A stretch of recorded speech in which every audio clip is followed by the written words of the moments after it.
নামাজের অন্তত শেষ এই দোয়াটা যদি আপনি অর্থ বুঝে একটু আল্লাহর কাছে নিবেদন করেন, আপনার মনোযোগ, আপনার আবেগ, এগুলো অটোমেটিক আল্লাহর প্রতি আসবে যদি আপনি একটু অর্থের দিকে খেয়াল করে একটু মনোযোগের সাথে যদি এই দোয়াগুলো পড়েন।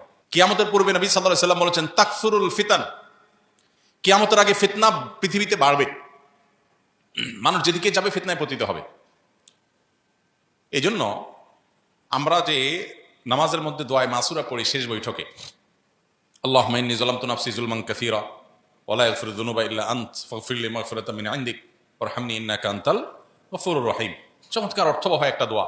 নামাজের অন্তত শেষ এই দোয়াটা যদি আপনি অর্থ বুঝে একটু আল্লাহর কাছে নিবেদন করেন, আপনার মনোযোগ, আপনার আবেগ, এগুলো অটোমেটিক আল্লাহর প্রতি আসবে যদি আপনি একটু অর্থের দিকে খেয়াল করে একটু মনোযোগের সাথে যদি এই দোয়াগুলো পড়েন।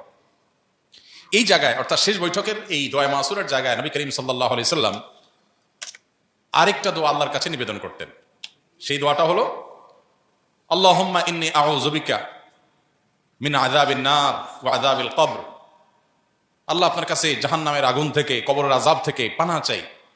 ওয়া আউযু বিকা মিন ফিতনাতিল মাহইয়া ওয়াল মামাত।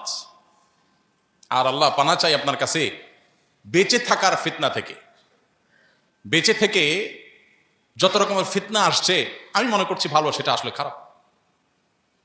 আমি বিভ্রান্ত হয়ে যাচ্ছি এবং ভুল পথে চলে যাচ্ছি। জীবনের যত ফিতনা আছে এগুলো থেকে আল্লাহ আপনার কাছে পানাহ চাই। দেখেন নবীজির দোয়া, 1450 বছর আগে এত ফিতনা পৃথিবীতে ছিল না, তখন তিনি দোয়া করে গেছেন এবং আমাদের শিখিয়ে গেছেন। আল্লাহুম্মা ইন্নী আউযু বিকা ওয়া আউযু বিকা মিন ফিতনাতিল মাহইয়া ওয়াল মামাত। জীবনের ফিতনা, মরণের ফিতনা, এগুলো থেকে আপনার কাছে পানাহ চাই। এবং সর্বশেষ হলো ওয়া আউযু বিকা মিন ফিতনাতিল মাসীহিদ দাজ্জাল। আল্লাহ, দাজ্জালের ফিতনা থেকে আমরা পানাহ চাই। দাজ্জালের ফিতনা তো আমরা বুঝলাম কিছুটা, যে চমক থাকবে। কি থাকবে? চমক থাকবে, আর থাকবে পাওয়ার। এক থাকবে চমক, আরেক থাকবে কি? পাওয়ার।